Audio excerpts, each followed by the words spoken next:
My topic today is when septic shock isn't secondary to infection, systemic lupus erythematosus, the great imitator.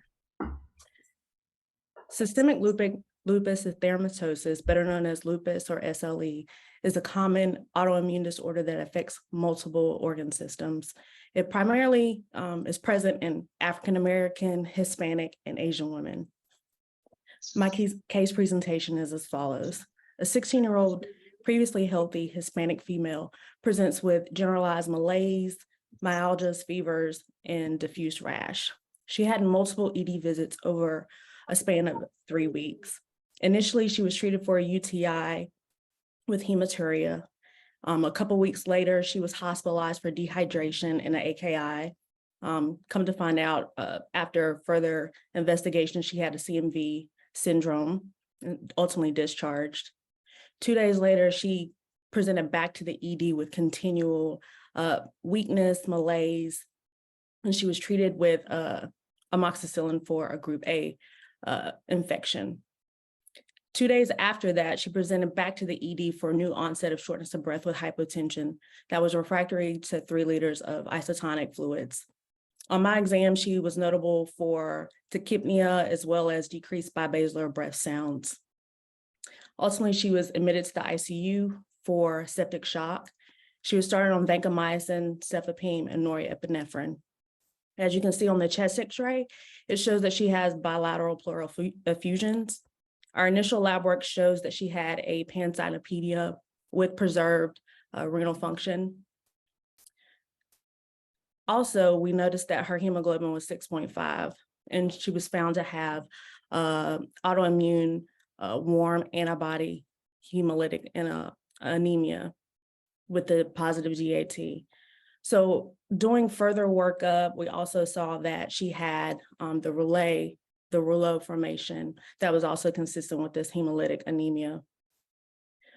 We consulted rheumatology because we also did infectious and a rheumatologic workup, and it showed that she had a positive ANA with titers of 1 to 320, as well as an elevated anti-double-stranded DNA, an elevated anti-Smith, and also a low C3, which was indicative of an acute renal flare. So as I said, we consulted rheumatology. They recommended a high-dose pulse steroids for 3 days, followed by a taper. She was started on hydroxychloroquine and also mycophenolate mofetil. So ultimately, she was able to wean off oxygen and the vasopressor support.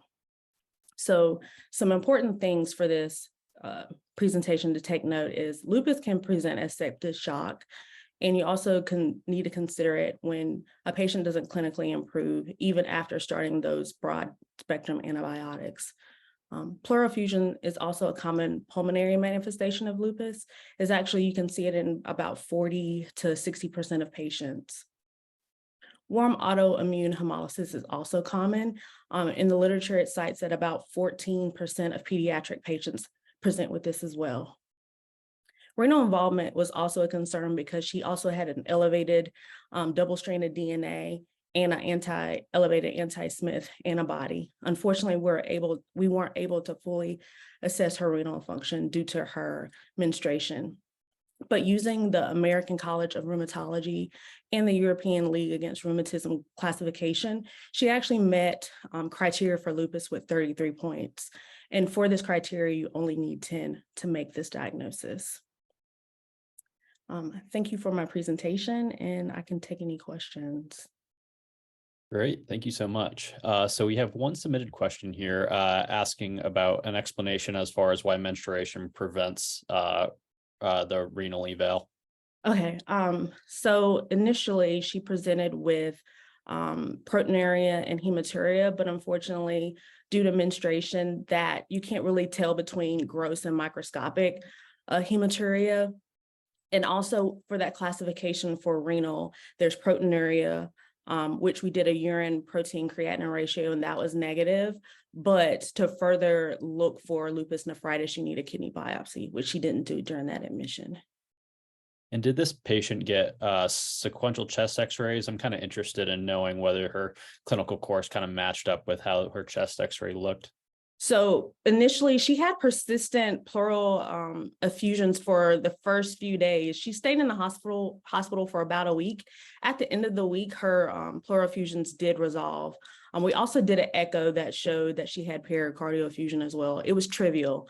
I think 2 months after her, I guess her follow-up visit, they did a repeat echo and that had resolved as well.